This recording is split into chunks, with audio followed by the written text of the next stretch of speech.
mampu menjelaskan pengertian dan prinsip dasar kecerdasan artifisial atau AI. Dan yang kedua, kalian langsung mampu nanti mengidentifikasi contoh penerapannya dalam kehidupan sehari-hari. Dan yang ketiga, kalian nanti mampu mendesain ide sederhana pemanfaatan AI. Oke? Coba kalian simak dulu video ini, penerapan kecerdasan artifisial dalam bidang pendidikan. Artificial intelligence ataupun AI dalam bidang pendidikan. Beberapa contoh penerapan AI dalam bidang pendidikan antara lain yaitu asisten virtual. Teknologi AI dapat digunakan sebagai asisten virtual untuk membantu siswa dalam mengakses dan memahami informasi, menjawab pertanyaan, dan memberikan umpan balik dari apa yang ditanyakan. Contohnya adalah Google Assistant. Jadi dengan menggunakan Google Assistant kita dapat menanyakan permasalahan pembelajaran yang kita alami, dan nanti Google Assistant tersebut akan membantu memecahkan permasalahan tersebut. Kemudian contoh penerapan AI dalam bidang pendidikan yang lain yaitu pembuatan media pembelajaran. Salah satu aplikasi yang menggunakan teknologi AI adalah Canva. Beberapa fitur AI di Canva adalah text ke gambar atau text to image. Fitur-fitur itu kita bisa menggunakan untuk membuat visualisasi gambar yang bisa kita gunakan sebagai media pembelajaran. Oke. Sudah disimak tadi videonya? Sudah. Oke. Dari video yang sudah kalian dengarkan atau yang sudah kalian simak, jadi apa-apa aja tadi contoh penerapan AI dalam bidang pendidikan? Apa-apa aja tadi? Asisten visual atau Google Assistant, ya kan? Yang kedua, deteksi plagiarisme. Deteksi plagiarisme ini maksudnya itu untuk mendeteksi apakah hasil kerja kamu itu asli kamu yang mengerjakan atau kamu copy paste dari orang lain. Itu maksudnya plagiat. Lagi ini mendeteksi keaslian dari hasil kerja kalian. Misalnya kalian disuruh membuat pidato misalnya kan. Jadi deteksi plagiarisme ini bisa kita pakai untuk mendeteksi apakah itu hasil karya kamu sendiri atau hasil karya orang lain yang kamu copy paste. Paham kan? Oke, yang ketiga tadi apa? Evaluasi kinerja siswa atau menggunakan Quizy Google Form. Pernah pakai Quizy kan? Pernah kan? Oke. Yang selanjutnya itu tadi apa? Sistem pembelajaran bahasa asing atau sering disebut dengan Google Translate. Yang selanjutnya itu pendidikan jarak jauh. Jadi sekarang kan di zaman modern sekarang tidak harus tatap muka langsung ini. Kita bisa belajar dari jarak jauh. Misalnya yang di Medan, gurunya di sini bisa kan? Yang selanjutnya tadi apa? Inovasi pembelajaran dengan chatbot atau yang sering kalian pakai itu apa? ChatGPT. Atau pernah nggak kalian dengar juga Cici? Anak-anak sekarang kan paling sering itu menggunakan Cici. Kalau dikasih tugas, dikit-dikit tanya Cici, dikit-dikit tanya Cici. Itu bisa kalian gunakan. Cuman jangan itu jadi kalian buat patokannya. Itu hanya referensi aja ya. Jangan jadi itu kalian membuat patokan untuk pembelajaran. Jadi malas kalian juga. Sudah. Selanjutnya itu apa tadi? Pembuatan media pembelajaran. Contohnya tadi Canva AI, ya kan? Contohnya tadi Canva AI. Siapa yang sudah pernah menggunakan Canva? Belum ada? Oke. Ini nanti kita pelajari nanti di sini. Nanti ibu kasih tugas dari per kelompok. Kalian buat satu karya dari yang sudah kita gunakan tadi, yang sudah kita sebutkan tadi. Bisa dari Google Assistant, bisa dari Google Translate, bisa dari Canva AI, bisa dari ChatGPT. Itu kalian manfaatkan. Tadi kan judul materi kita kan pemanfaatan penggunaan kecerdasan artifisial, ya kan? Jadi di sini nanti kalian buat karya kalian menggunakan fitur-fitur tadi. Paham kan? Nanti ini aku bagikan LKPD-nya per kelompok. dikerjakan ya. Ya.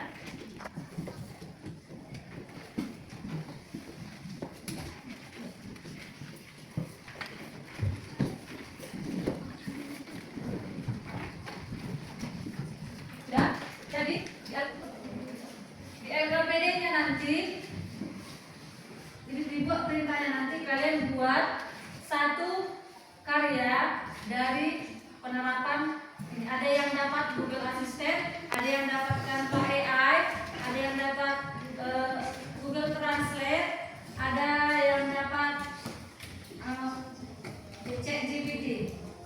Paham kan? Paham? Kerjakan.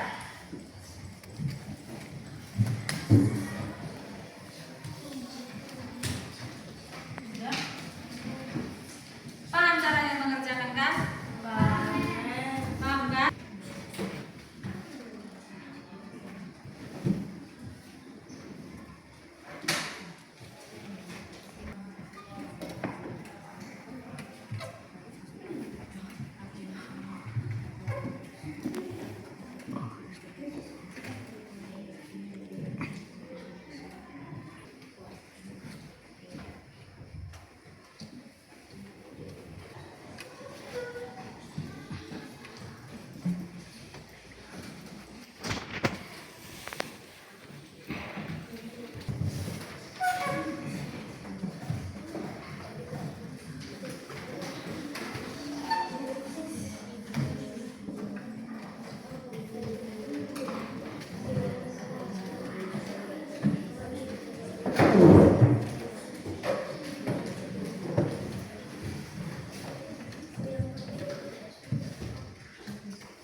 Pertama, kita membuka ChatGPT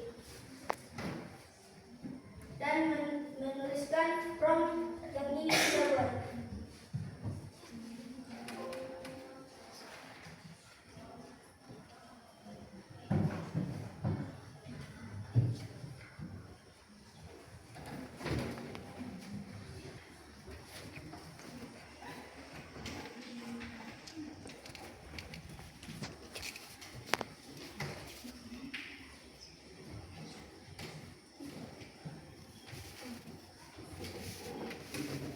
Di sini sebagai contoh saya akan membuat prompt sampul buku anak.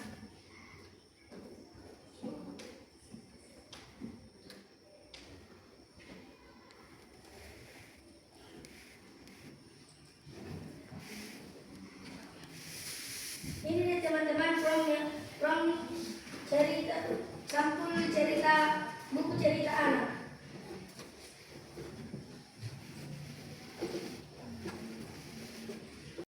Lalu kita masuk ke Canva.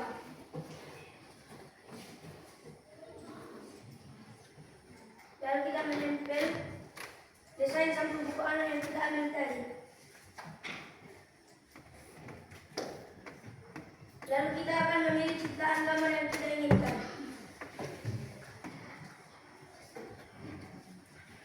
Kita akan menunggu AI bekerja.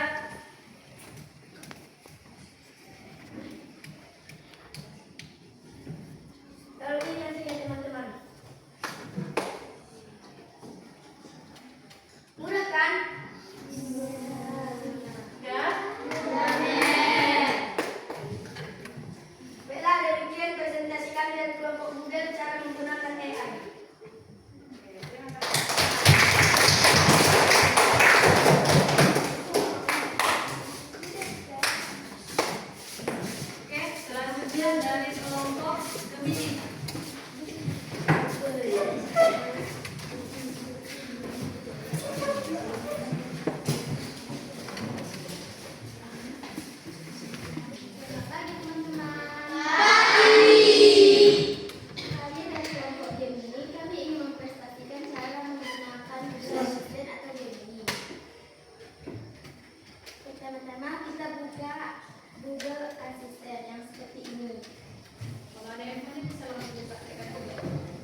itu kita bisa mengetik apa yang kita inginkan, atau biar lebih cepat lagi kita bisa mengucapkannya dengan suara. Contohnya seperti ini.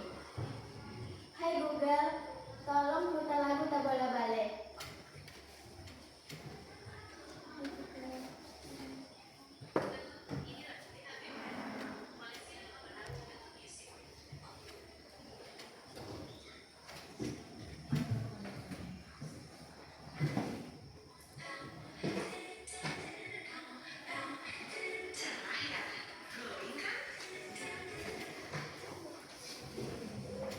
Jadinya seperti ini.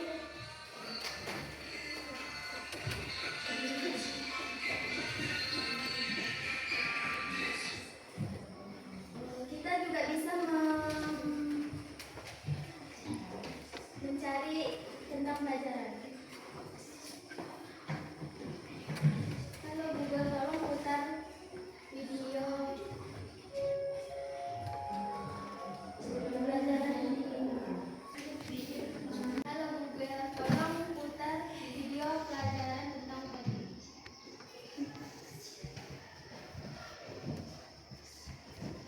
Halo, saya menemukan beberapa video pelajaran yang mungkin Anda maksud. Video yang sudah saya putarkan kepada adalah apa itu coding? Tips coding untuk membuat. Kamu wajib banget tahu. Dari sahabat coding Indonesia, video ini menjelaskan tentang apa itu coding, pemrograman. Berikut adalah hasil pencarian lainnya yang mungkin relevan tentang coding pemrograman. Fakta menarik. Demikian hasil presentasi kami. Terima kasih.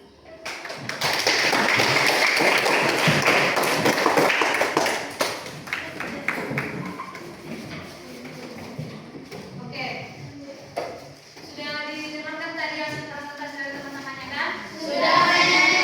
Jadi dari hasil presentasi teman-temannya tadi, kalian sudah bisa untuk memanfaatkan penggunaan AI kan? Contohnya tadi Canva AI. Dari Canva AI kita bisa seperti ini tadi contohnya, kita bisa menggunakan berbagai macam desain atau apa yang mau kita buat bisa di Canva AI dengan bantuan dari ChatGPT kita tinggal buat. Misalnya kita mau membuat tadi sampul buku cerita anak, kita tinggal ketikkan aja. Kita ketikkan buat prompt sampul buku anak. Setelah itu nanti kita perhatikan, nanti kita tinggal copy paste aja ke Canva AI. Lalu Canva AI nanti akan bekerja. Canva AI bekerja menampilkan apa yang kita butuhkan. Paham kan? Seperti yang sudah diperhatikan teman-temannya tadi. Bisa kan? Bisa. Yang kedua juga tentang Google Assistant. Google Assistant ini kayak